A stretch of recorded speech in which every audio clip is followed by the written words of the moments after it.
awkward. Welcome everyone to another. Yeah, just sit in silence. Welcome everyone to another episode of Elvis Type Podcast. Hey, before we get started, don't forget I'm trying to be more consecutive with this. Please give me a 5-star review wherever you're listening to, Apple, Spotify, Podchaser, whatever it is. Check me out on YouTube if you guys want some of my sick Elbows Tight merch that I'm wearing. This is the No Oil Checks shirt. You know what I mean? You got to make sure you guys don't do that. And then this dad hat, elbowstight.com. Go there, check it out. All the merch is available there. And that's it. Please give me a 5-star review once again. But today's special guest is a good friend that I've met through the Jiu-Jitsu content creator space. And I'm super excited about this conversation today. Josh, how you doing, man? Good, man. Thanks for having me on. Yeah, it's we chat all the time in the Instagram chats. You know, we got our little group chat and stuff, so it's cool to actually talk as face to face as we can get over the video call. But yeah, because you're down in San Jose, right?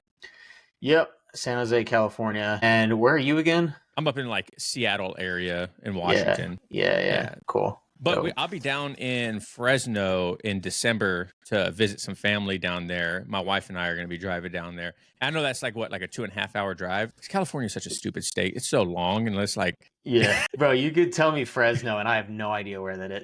Are you not originally from California? No, I'm from... Okay. I grew up in Texas. Oh, we're in Texas? Near Houston. Oh, okay, nice. Yeah, and then the Army took you out of Houston. Yeah, Army. So I joined the Army when I was 18, ended up going to Fort Bragg, North Carolina. That's where I was stationed. I did my basic training in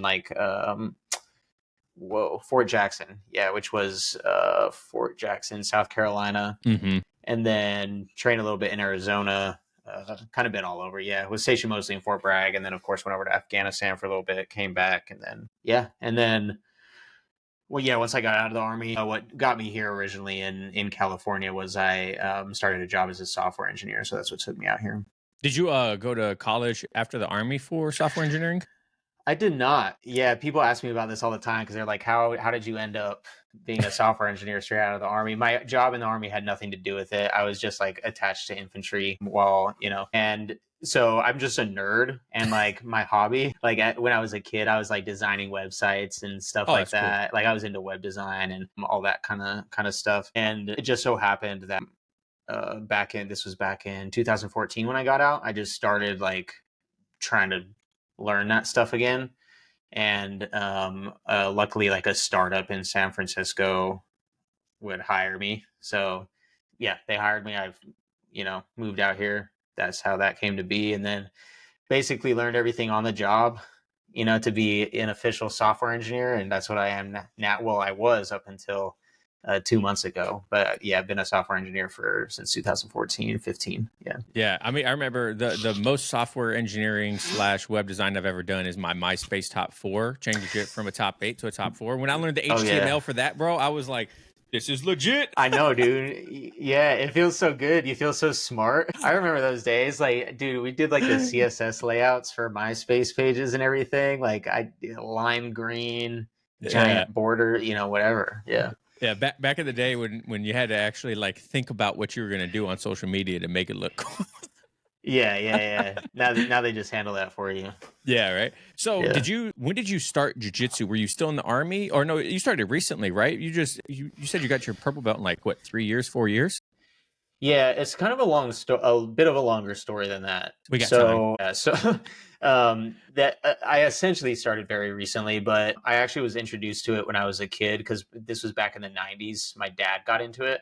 Oh, wow. And this was like back when like the first UFCs started coming around and stuff. My dad got into it. I remember I actually did like my first competition when I was just like a tiny little kid. I must have been like 5 or 6 years old or something.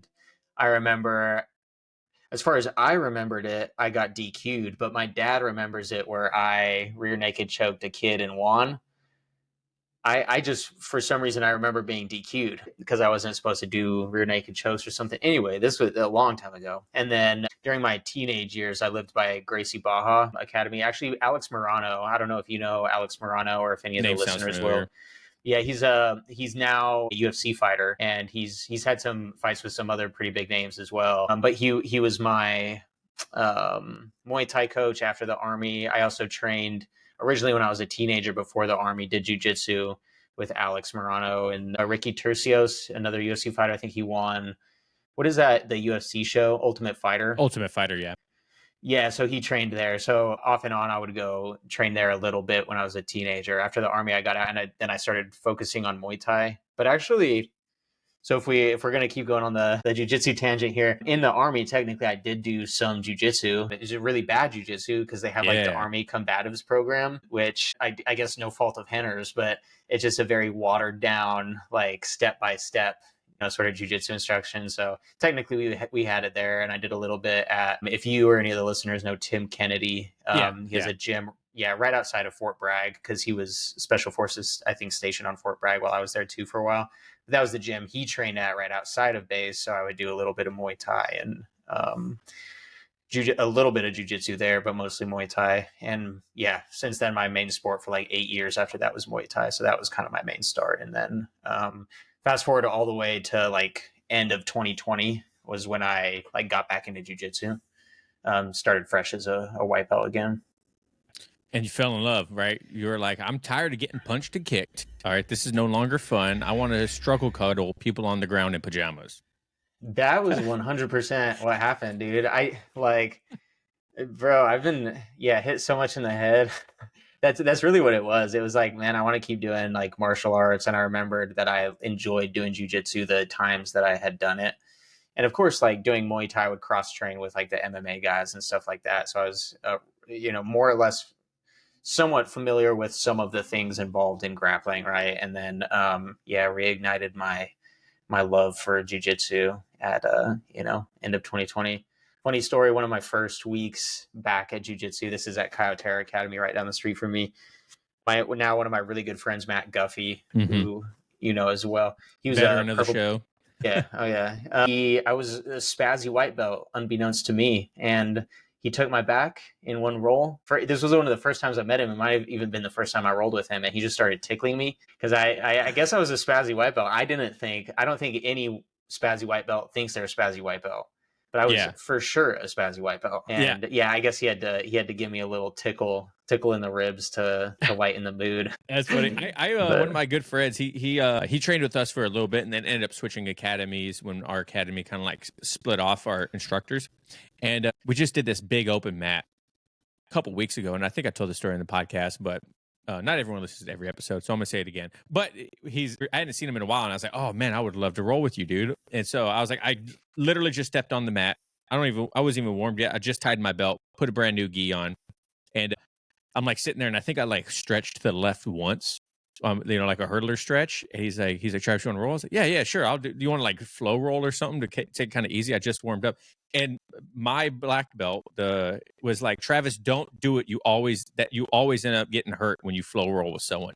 And I was like, yeah, I'll just see what happens. And timer starts, dude, and this guy goes 115%. On me, and he's a white belt, and so I'm like, all right, I guess this is the way it's gonna go. And so I'm just sitting there like, well, I'm not warm, so I'm definitely not turning it up. I was like, I'm gonna just play defensive, move around, slow him down, and just like use that as my warm up. And I ended up doing that for the 5 minutes, and I was like just so shocked. I was like, dude, why did he go so? And I talked to my other friends afterwards, like, did you guys roll with him? And they're like, dude, he was like crazy. I thought so too. Yeah. I was like, but he probably doesn't think it. He probably just sees jiu-jitsu and is like, I'm trying to impose my will on these people. First of all, they're better than me, so I'm just trying my hardest. And exactly. And I don't think it's bad for him to be like that. I think with the right people, it's a good thing. Because like in your situation, Matt, instead of like smashing you or matching you, he just tickles you and then like de-escalates the situation instead of like two people really just trying to go hard at each other and one of them doesn't even know it. You know what I mean? Right. Yeah. Have you done that to anyone? Have I done? Not tickle them, but have I like smashed somebody who was going too hard, or have I like de-escalated a situation, or like de-escalate a situation in a role? Yes, I think I know like particular stories stand out, but it happens a lot, and actually. It brings up a really good question to me. I think we actually had talked about this in the Instagram DMs a little bit about like what was the specific topic. It was like there are no actual wrong things in jiu-jitsu. Sort of, it's just like what you can deal with or not deal with, right? It was sort of along those lines. And actually, my view on this topic has kind of changed. So like I used to get Of course, there have been situations where like people have gone over the top, and usually the way that I'll handle it is actually just like try to talk to them. I just be like, hey, could we go a little bit lighter? Yeah. It's actually a funny thing because like when I changed from Muay Thai over to Jiu-Jitsu, in Muay Thai, I think because it's like striking oriented, there's a lot more communication that happens. Because if you're like hitting people really hard, it can be a lot more damaging. And so Yeah. it's very common for people to be like, there's a lot of communication that happens. It's like, hey, can we take it easier? Hey, let's go lighter as we're doing this round. Whereas like I noticed that in Jiu-Jitsu, scrolling through Reddit too, especially, there's a supreme lack of communication that happens Yeah. in the jiu-jitsu culture. So yeah, there's been the times that kind of thing has happened, you handle it, whatever the best you can. And I've actually been injured, like rolling two with some newer guys or whatever, guys were just going way too hard. And so for a long time, especially because I was competing so much last year, I would impose like a weight limit. So anybody over like a certain weight, I kind of joke about it too. Like I just turn down a lot of rolls for people, when people ask, and it's just like, hey man, like I'm competing, like I got a weight limit right now. I'll kind of joke about it, and most people are cool about it. But actually now, so especially since I left my previous gym, Kayaterra Academy, and I'm under another gym. I compete under another gym, but they're in Atlanta, Odyssey Jiu-Jitsu, and I'm here in San Jose, so I'm running my own training. So I need all of the training partners I can get because I don't have like a single location where I train at, right? Like I don't attend classes or anything. Excuse me. So I have to see like the benefits of training with everybody. So my mind kind of changed on it. Like any person at any skill level, at any size, I will try to get whatever benefits I can out of training with them. And if it's somebody who I think is going to hurt me, of course, I just won't roll with that person, right? But yeah, that was kind of a tangent, but So you had to do it. Yeah, it's interesting that you bring up the communication part during that, because I just recently had someone in my Discord message me, and he was talking about how he rolls with someone that no one likes to roll with, like, and he's not a good uke. He's a dead fish, blah blah blah blah, and to the point to where like a lot of times even their instructor is like, dude, like I don't even really want to like talk to this guy because he just doesn't receive it well, right? And no one wants to be his partner. He's a white belt, and this white belt's telling me this. And I was like, has anyone talked to him about it? He said, well, my instructor has. And I was like, okay, well, have you talked to him about it? He's like, no, I haven't. I was like, well, do it at a different angle. Like, tell them, like, communication is huge, especially because people don't know what they don't know. They don't know if they're being a bad partner. They don't know if they're being spazzy. That was one of my big issues too. It's like people aren't going to know that they're not being a good partner a lot of the time unless someone tells them. And so I told him, I was like, bro, just tell them, like, from your perspective, like, hey man, from a fellow white belt, when I am partnered with someone, this is what they look for from me. Right. And a lot of the times we don't, people might not want to be your partner if you're doing X, Y, and Z instead of this and that. So just tell them that, like, but try to like break it easy to them. And he's like, man, that's a great idea. I'm going to have to try that. He hasn't gotten back to me on if it worked or not yet, but it's, you don't have to be afraid. Like sometimes you got to offend people in a sense, but sometimes there's easy ways to break it down to people. But having that open communication with your training partners is crucial, man. Like, because that's who's going to get you better are those people. You know what I mean? Yeah, for sure. Yeah, I think I don't know what it is about. There's something culturally with jujitsu that makes like communication, like everybody afraid of that type of communication. Maybe it's just for like fear of offending people. But yeah, I think you're totally right. It's just about how you say it, because I think you're right. Like most of the times, like people who are doing stuff, I don't think they even know. Right. Nobody. I think most people aren't like intentionally trying to be rude, or even the smelly gi guy. Like he's not. I'm sure he's not intending. I know. It's bad. That's a It tough can get one. bad. Yeah. Like, but most people don't know. And if you've explained it to them and they keep doing it, then at that point, like they know, and that's a different story. But yeah, I totally agree with you there. Yeah, I don't know what it is about people, and it's the same thing. Like you brought up a good point too, where you like denied roles, and I talked about this with Riley, my previous guest, and I was telling him like I can't believe people.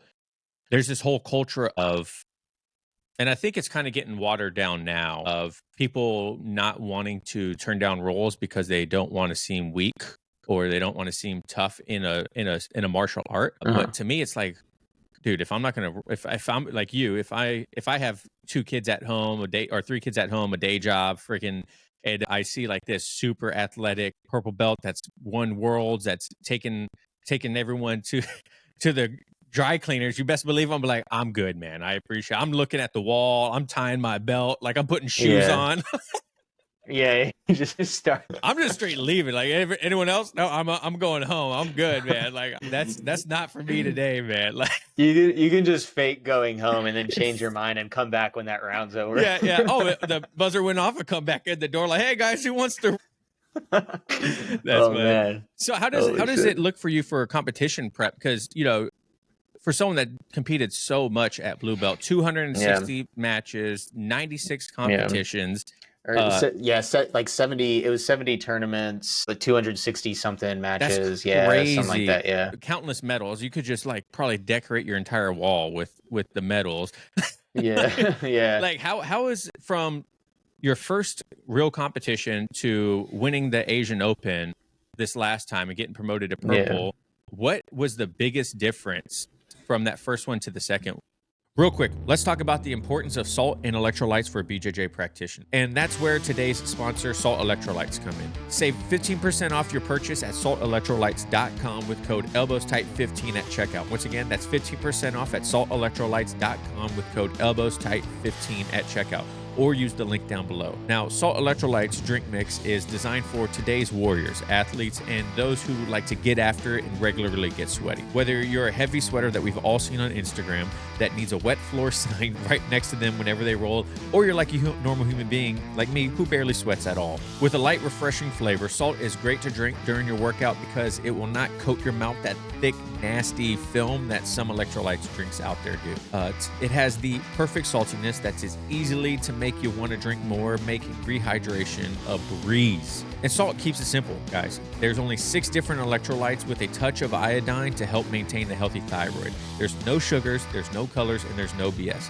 So go earn your salt, guys and gals. And save 15% off your checkout at saltelectrolytes.com with code ElbowsTight15 at checkout. That's saltelectrolytes.com with code ElbowsTight15 at checkout to save 15% off. Because your electrolyte drink should work just as hard as you do. Thanks, guys. Go check them out. The very first one, I distinctly remember it was more about like the intense adrenaline dump and like the stress and anxiety of competing and feeling like I was going to puke going out onto the mat and just being absolutely, completely terrified. To now, it's very different. There's still a lot of people ask me this question all the time of like if I still get nervous and stuff, and like totally, like for sure, 100% I get nervous. There's still all of that, and I think to some extent it's like good to be nervous. We dig into that, but I think that's a whole nother topic. But so of course I still get nervous and everything, but now the focus is a lot of the time more on like the jiu-jitsu aspect of it. And so it goes from being about this like, oh fuck, I'm gonna go, like, jiu-jitsu people don't like to use the word fight, but that's what that your body doesn't fight or flight. Right? Yeah, it doesn't like distinguish between what's a fight and what's not. Like you can have a very similar reaction just for like public speaking, right? Your body doesn't know the difference. But from feeling like this intense, overwhelming feeling that I'm about to go like fight some person, like that's what it feels like, to now it's like still nervous and everything, but now I'm focusing on the jiu-jitsu aspect of it, which is a very different thing, and focusing on strategy and tactics. And also really the biggest thing that I learned throughout all of that is really focusing on internal factors. So like an internal focus rather than hyper fixating on the outcome, because every time I focus on the outcome, I perform worse. And if I don't do well, then I feel worse. So it's just, there's almost never any benefit to like focusing way too much on like the external stuff. So I learned a lot. And I think the biggest differentiating factor was also just getting a lot better at jiu-jitsu over that time. I think competing a lot, I tell people this all the time, like competition it elucidates, it makes everything very clear what you need to work on. You go do one competition match and you walk away with something new for every single match that you do. And it just accelerates from there.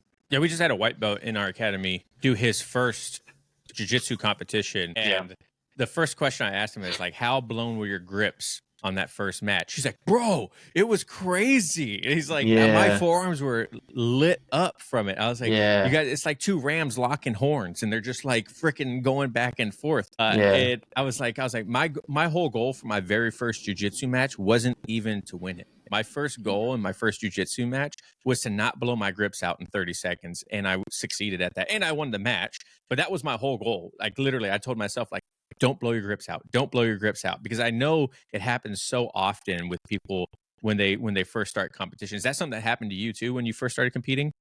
100%. And I like that you had that as a goal because, like, going into competitions, there's so much variability and so much things happening that it's really good, especially for newer competitors, just to have like one thing that they're trying to achieve that is more or less within their control, right? And like this idea of you going in there and saying, I'm just going to focus on not blowing out my grips in the first 30 seconds.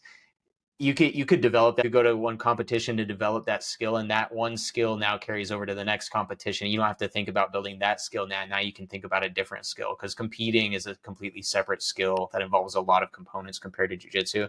But as far as the grip, dude, that still happens.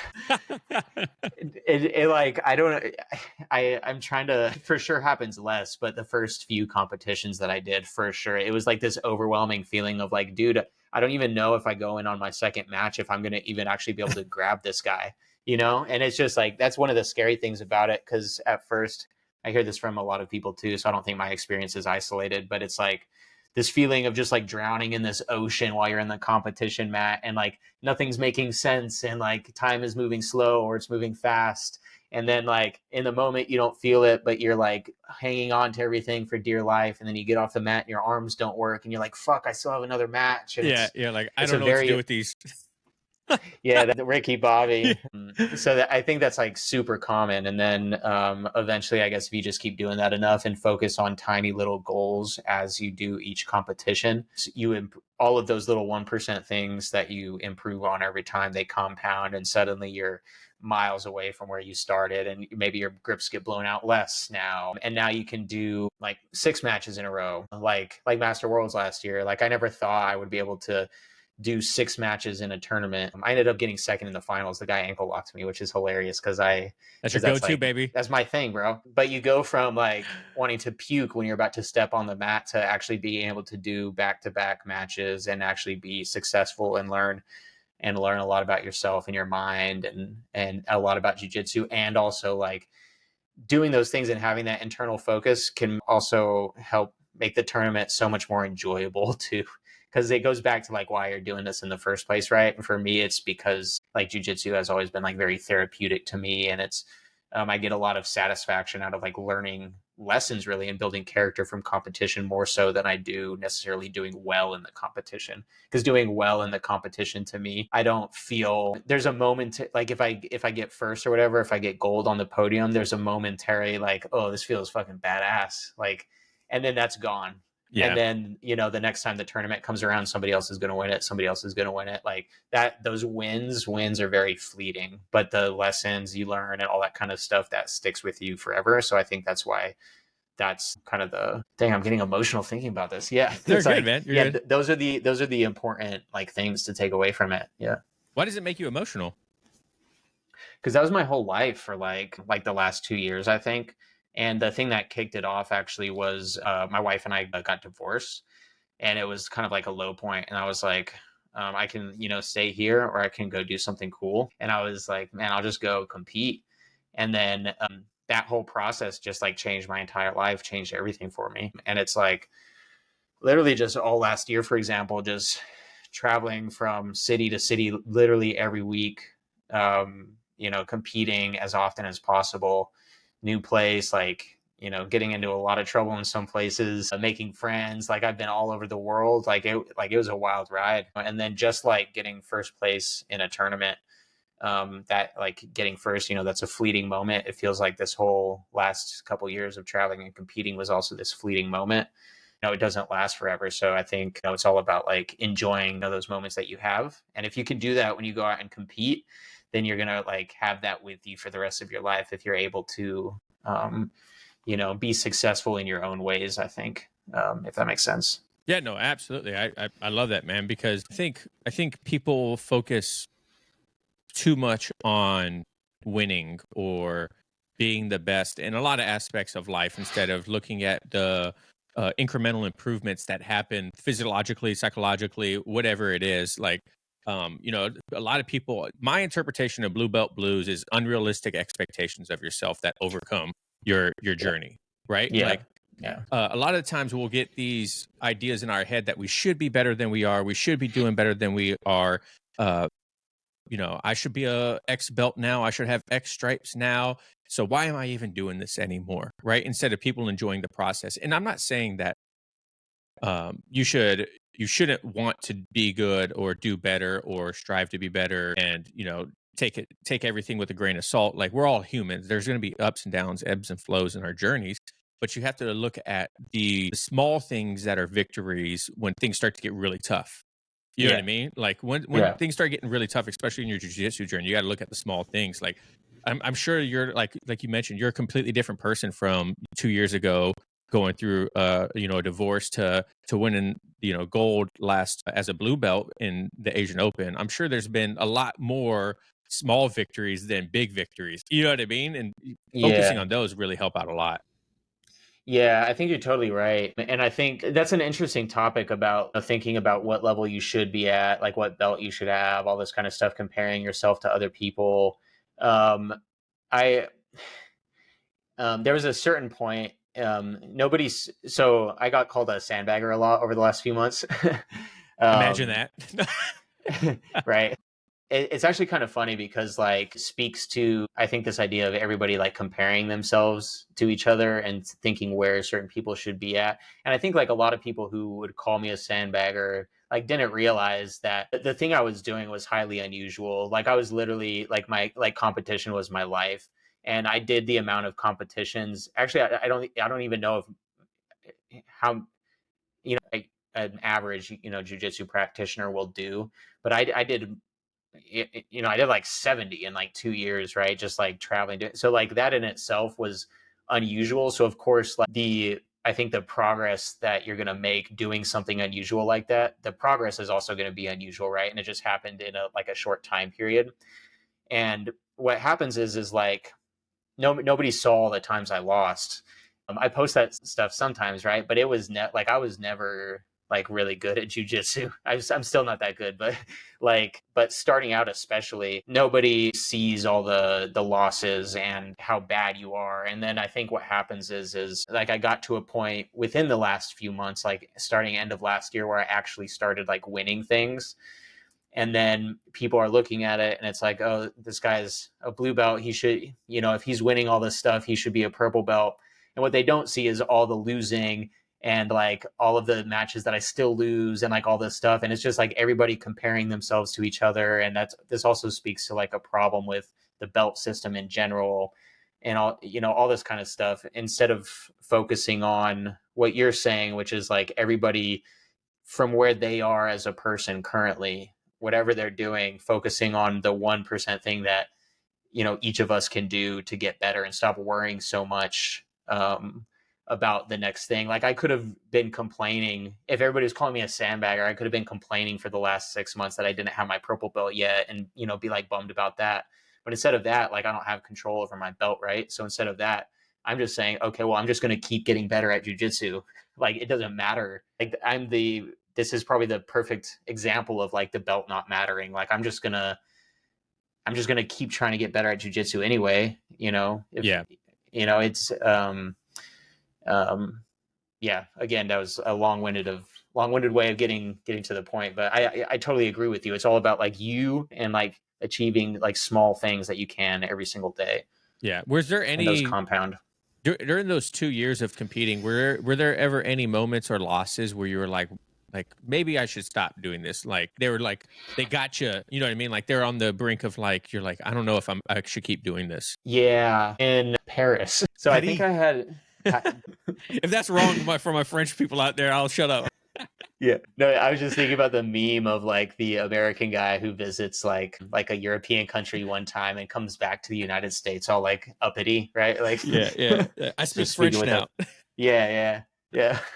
Who wants an espresso? Yeah, anyway, there is definitely times like that. So the one that I remember distinctly was, I think it was after Euros, maybe after Nogi Euros, one of those, like early last year. I had like lost the first round or the second round of the Rome Open. I had done really bad at Euros, and then these were all back to back, like right back to back. And then I went to Paris and I lost all those in like extreme fashion, just losing the first round of gi and no gi, just back to back to back to back to back. And I think that was the first time. This was probably somewhere in the neighborhood of, like, I'm making up a number here, but this is probably around like my 40th competition or something, around that number, somewhere in there. So I'd been doing it for a while still. And this was the first time that after that like final loss in Paris, I just went back to the warm-up area and like the empty arena, because like open class was, still going on, everything, and everybody was leaving. And that was the first time I like cried after losing a match in a competition, which is like, it seems kind of silly on the surface to think about. No, I don't think so. I don't think so at all. I don't think anyone that's listening to this will say that's silly, honestly, Josh. So don't say that about yourself, man. Thanks, bro. Maybe I'm just projecting. I'm projecting my own self-judgment. But, yeah. No, you're good, dude. Yeah, no, I appreciate that. But yeah, that was the first time it hit me. I was like, dude, I just suck. Like I'm competing so much, I'm traveling so much, I'm doing all this, and I'm still losing. And like, I think it's a great example of just like the nature of reality, what reality is. You can still do so much and still be, not as good as you think you should be, or all this kind of stuff. And that's just how it is. No matter how much you're doing, you'll still hit these like low points. And people would tell me all the time, actually, some people who shall not be named would tell me like that I should be so much better by this point if I'm competing so much. Like, why am I not getting better? Like those kind of comments. So it was that kind of thing. And I think the thing that actually changed for me, which is a totally separate topic, which we can, if we have time for in a bit, we can get to if you want. But that's when I figured out a different way of training, which I've been doing now lately. And I think that was actually the biggest answer for me, was finding out this new way of training. I was about to say, because that was going to be my next question, is where do you think the turning point was in your competition streak to where you started winning more than losing? Ooh, when I started actually winning more than losing, let me actually pull up my because I have in my notes, I like had been writing down my competitions. Very analytical. Sounds like a software engineer. Yeah. Yeah, it's just like the basic stats. It was like after every tournament, like how many did I win? How many did I lose? How many tournaments had I done? Like what submissions were there? Things like that, just so I can like look back Color coordinated Excel spreadsheet. It's like it's actually not that level, dude. I'm too ADHD for that. I just have like a Notion doc where I just like fucking type it in. It's all like typos and stuff. I think back in, I'm looking at it here, it started to pick up probably middle of last year. So it took like, I think my first big win was getting silver at Master Worlds last year, which was in September. Yeah. And that was like my first time where I was like, whoa, finally, like I got to the podium at Master Worlds. I was like, what? And that was after like going through like 6 matches. It was definitely the first time where I was like, oh, I've actually started to build some skills and like do better. Because like just a year prior in the Master Worlds, right before that, I had like no chance of getting to the podium. I had won like 2 matches, I think, like the year prior. But it was really that Master Worlds, which was which competition number was that? That was competition number. Look at me, I'm a nerd, pulling up my stats over here. I like it, man. That was competition number 53. Was Master Worlds last year. It took 53 competitions. Yeah, I had won like, some of these like master international competitions in Europe and stuff, but around that time period, it's like you're still losing every once in a while, and then you start to hit the podium, like even third place or second place, a little bit more, and it just sort of, you inch your way up, and then eventually, and then I went to the like Asian Open, was sort of like the pinnacle. I got through like the 4 matches. And that was actually the first time it took. That was my 69th competition, was the Asian Open. I did one more after that in Birmingham, Alabama, where I got promoted. And the Asian Open, 69 tournaments later, was the first time where I didn't feel like a blue belt anymore. It took It took that many tournaments, that long of a period, to be like, okay, now I actually feel like I can beat these guys. because I didn't feel like that at all up until that point. Regardless of, you know, if people call you a sandbag or whatever, like internally, I'm like, I still know plenty of people at my level at the time who could beat me. And then finally the Asian Open, I was like, okay, I have the confidence that I can do this, right? So I think the timing was right. What do you think is better? This might be a difficult question to ask or answer, but what do you think is better for people that want to compete regularly like you? Do you think them losing a lot at the beginning and then seeing the progression to be better? Or do you think it's better for them to just be good at the beginning and then they just build the confidence over them, but when they lose, it takes a little bit more from them, if that makes sense, right? Because if you're, in my eyes, if you're used to losing from the get-go, when you start doing good, you appreciate that more than always being good and those losses hurt a little bit more. Does that make sense? I see what you're saying. It's like if you come in there, I've actually seen this happen with white belts. One person in particular who was like winning all the white belt competitions and then got to blue belt and then started losing and got like Yeah, that's discouraged. a prime example. Yeah, exactly. Yeah, it's a real thing. That's so real. It's because I think both are fine, but it's just an issue if you like go into it expecting that you should always continue winning just because you started off good. It's just a matter of unrealistic expectations. I tell people all the time, like, because a lot of people are really the sense I get from a lot of people who I talk to. I don't want to generalize everybody, but the sense I get is that they just don't want to compete because they want to spend more time training so that they can guarantee a less chance of losing. And I'm like, it doesn't matter. Like, just go in there and just get through the competition and lose a lot. It's fine. Like, literally nobody gives a shit. Nobody gives a shit.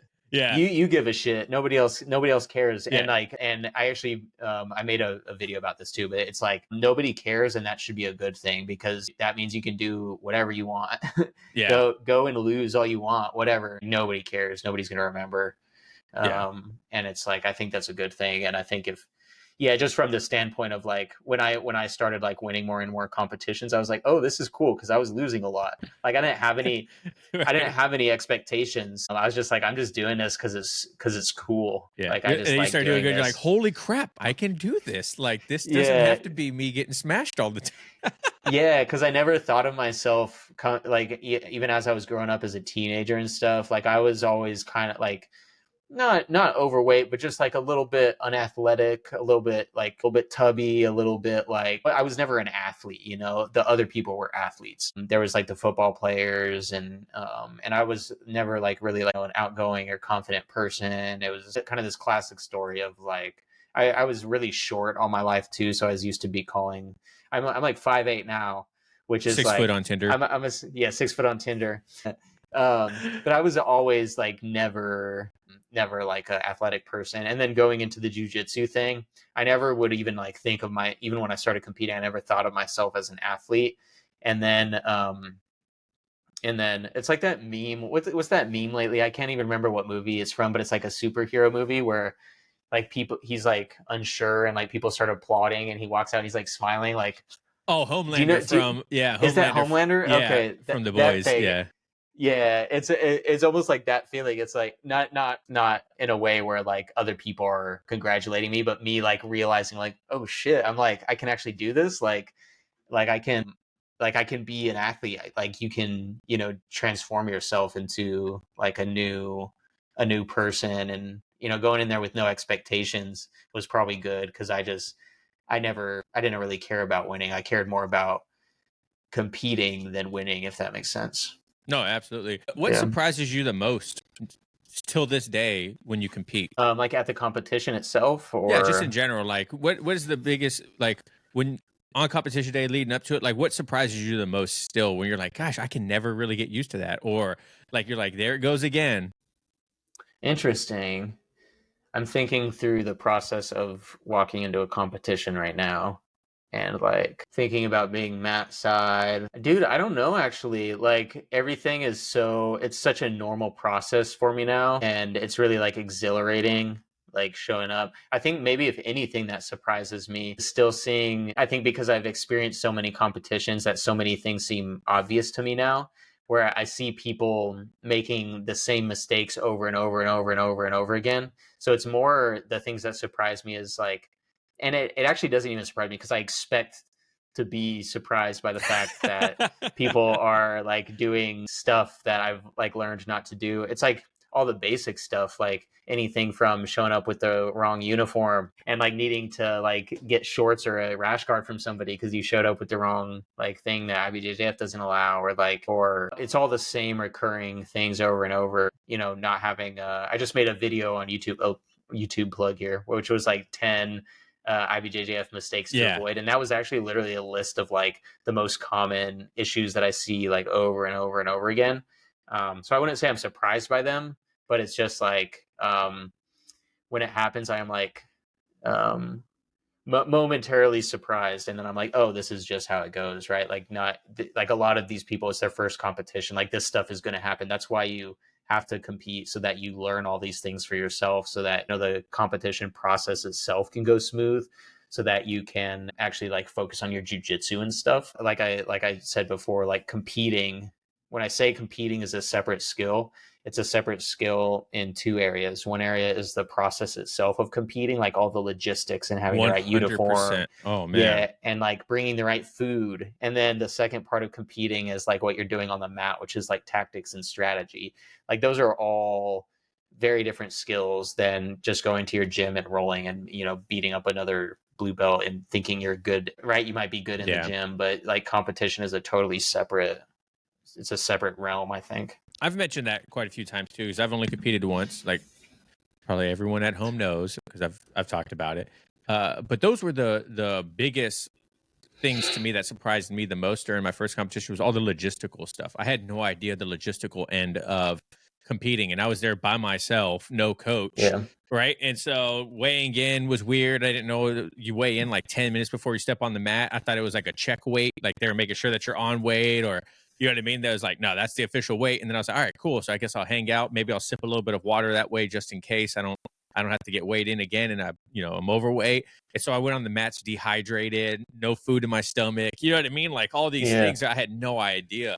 And I always heard before I competed that, competition's just jiu-jitsu. You're just doing jiu-jitsu. And after that competition, like, no, the hell you're not, bro. It's like not even in the same realm of just doing jiu-jitsu in my eyes. Like, yeah, you're doing the same techniques, but it is absolutely nowhere close to being the same, man. Yeah.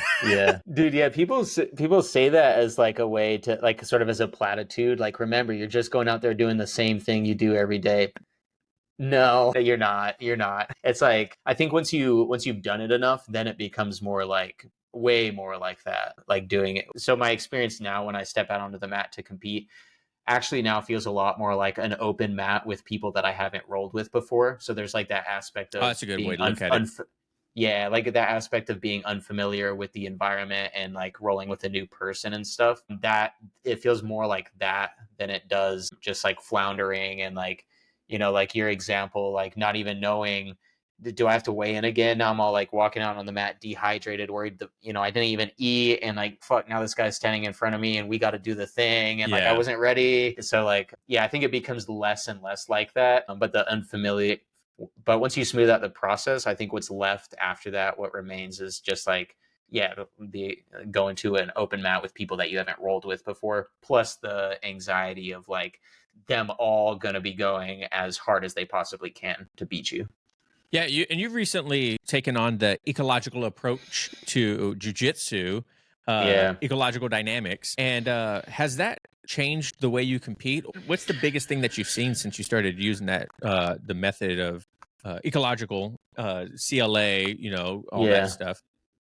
Yeah, so the constraints-led approach is like that specific training methodology, right? And the biggest change for me is my jiu-jitsu is totally different. Really? Before I was like hyper obsessing over the last couple of years, I had been like hyper obsessing over like imagining jiu-jitsu as a flow chart and like thinking about what move I should do in the specific scenario. That just wasn't working for me. And ever since I started applying like the constraints-led approach to my training, I haven't like actually drilled anything in like months. I haven't drilled a single move. And like, I feel like my jiu-jitsu has increased exponentially and I'm doing things that I never used to do. I'm doing like, I'll watch back on my rolls sometimes, like the training sessions. I also started live streaming all my training sessions now, but I'll look back. I saw that this morning. Oh, cool. Yeah. And am doing what look like would be techniques, but what I've realized is that techniques are all these just like momentary snapshots in time. And like the real thing that I'm learning is like the principles of like holding somebody down and getting past their arms and legs and like, you know, all that kind of stuff, which sounds kind of like, I don't know, there's a bunch of different arguments surrounding the ecological approach. But for me specifically, regardless of what anybody says, like this is how I'm going to train now, because I've seen so much more progress for myself training like this than what I was doing before. And like, it's helping me. So I'm like going to keep doing it and continually just try to find the best way to train so that I can see the fastest and most efficient improvement. So as a full-time content creator now, like you mentioned, you alluded to earlier, 2 months ago, you delved right into the world of being a full-time YouTuber content creator. What do you receive more hate on in the comments, being a blue belt creating content or talking about ecological dynamics? Man, dude, that's the ultimate. Whoa, dude, that's my entire life right now. It's like, why is this blue belt talking about anything? And why is this blue belt talking about ecological dynamics? Dude, yeah, 50-50 split. People hate both of those equally. The thing though about it's actually kind of interesting because like I get a lot of like really negative comments. And actually, when I read all my comments, and it doesn't really bother me. I try to, if there is actual like negative feedback or like feedback that can help improve like the videos and stuff like that, I take all of that very much to heart, because it's like these are the people I'm making videos for, right? But if it's stuff where people are just like being mean or whatever, it's like, well, one, they probably don't know the full backstory of whatever, you know. Second, like sometimes they don't even watch the videos. Third, it's just internet trolls a lot of the time. Like there's so much of that. We all know that's the case. But yeah, I'll get a lot of hate on that. But the thing that like I love that happens every once in a while, which is very much related to that last message you sent in our group discussion in IG, like remembering the reason why you do this thing, is every once in a while I'll get a message from somebody that's like, dude, you really helped me. Yeah. And it's like touches my heart. Like really, like somebody will like message me and be like, dude, I was thinking about doing a tournament. I didn't know if I could. I watched your video. It inspired me to go do it.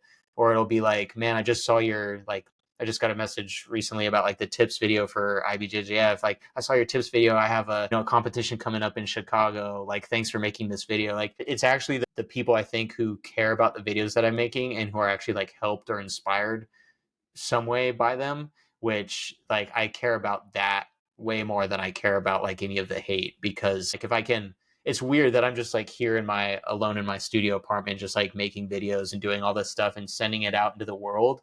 And then like somebody on the other side of the United States or in Europe or whatever sees that and it has like an actual impact on their life, and they enough of an impact that they take the time to like send me a message and tell me about the impact it had. And I'm like, dude, that's so cool. Like I'm glad that the experience that I had doing all this stuff that I have done over the past couple of years has been able to like positively impact somebody else who I don't even know. Like that's, I think, the coolest part.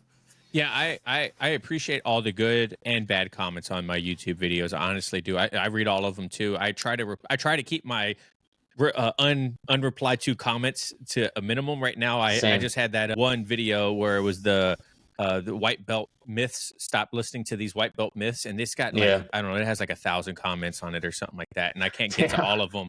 I mean, half of them are me almost, you know.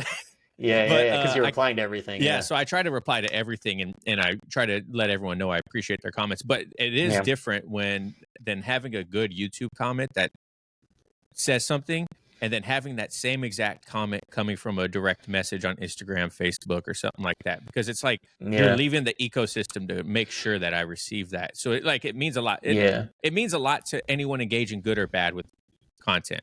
You believe it or not, a thumbs up, a thumbs down, a dick comment, a good comment, they are all equally as important in content creation. But what you guys don't see are, like Josh mentioned, those messages behind the scenes that people really want to, let you know, like, hey, this is great, or like, hey, man, I think you could do better. You know what I mean? Like those ones really hit differently, if you guys are wondering. How is being a full-time content creator, how has it affected your journey? For jiu-jitsu specifically? Yeah.